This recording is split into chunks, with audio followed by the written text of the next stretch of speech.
तो देह दादांचा नव्हता, दादा जिवंत आहेत.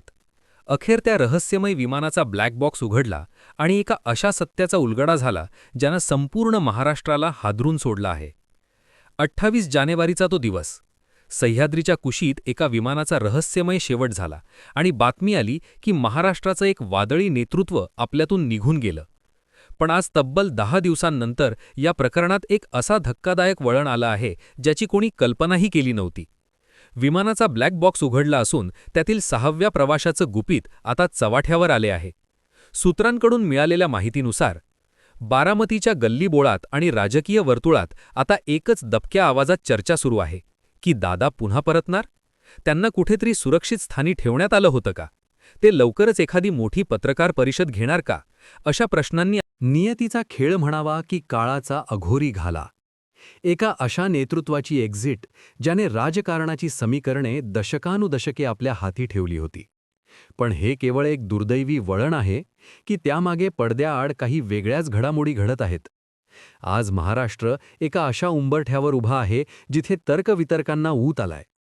अजित पवार हे नाव केवळ एका व्यक्तीपुरते मर्यादित नसून ते एका सत्तेच्या केंद्राचे नाव आहे. त्यांच्या विमानाचा झालेला तो रहस्यमयी शेवट आणि त्यानंतर निर्माण झालेले अनेक अनुत्तरित प्रश्न यांमुळे संपूर्ण राज्य चक्रावून गेले आहे. लोक विचारत आहेत, खरंच अजित पवार आपल्यातून निघून गेले आहेत की हे वादळापूर्वीची शांतता आहे?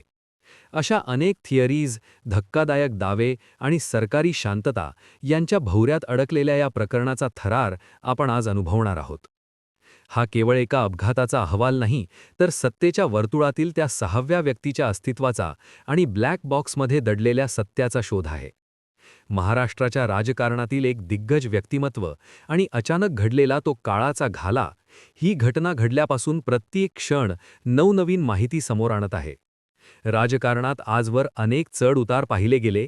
व्यक्ती नक्की कोण होता या प्रश्नाला खतपाणी घातलं ते अमोल मिटकरींच्या एका खळबळनाक विधानाने. त्यांच्या दाव्यानुसार ज्या क्षणी हे विमान कोसळण्याच्या स्थितीत होतं त्या क्षणी कुणीतरी विमानातून बाहेर उडी मारण्याचा प्रयत्न करत होता.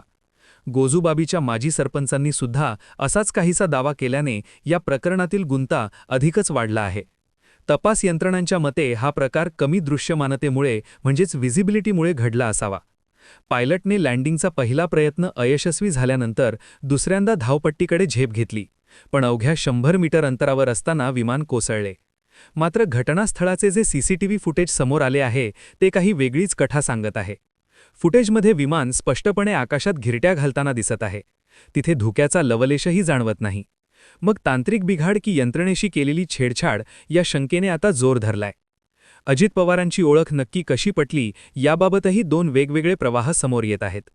प्रत्यक्षदर्शींच्या मते त्यांच्या हातातील प्रसिद्ध घड्याळामुळे त्यांना ओळखले गेले, तर मिटकरी म्हणतात की त्यांच्या जॅकेटवरून त्यांची ओळख पटली. पोलीस मात्र तिथे कोणतेही घड्याळ सापडले नसल्याचे सांगत आहेत. या विसंगतीमुळे सर्वसामान्यांच्या मनात शंकेची पाल चुकचुकत आहे.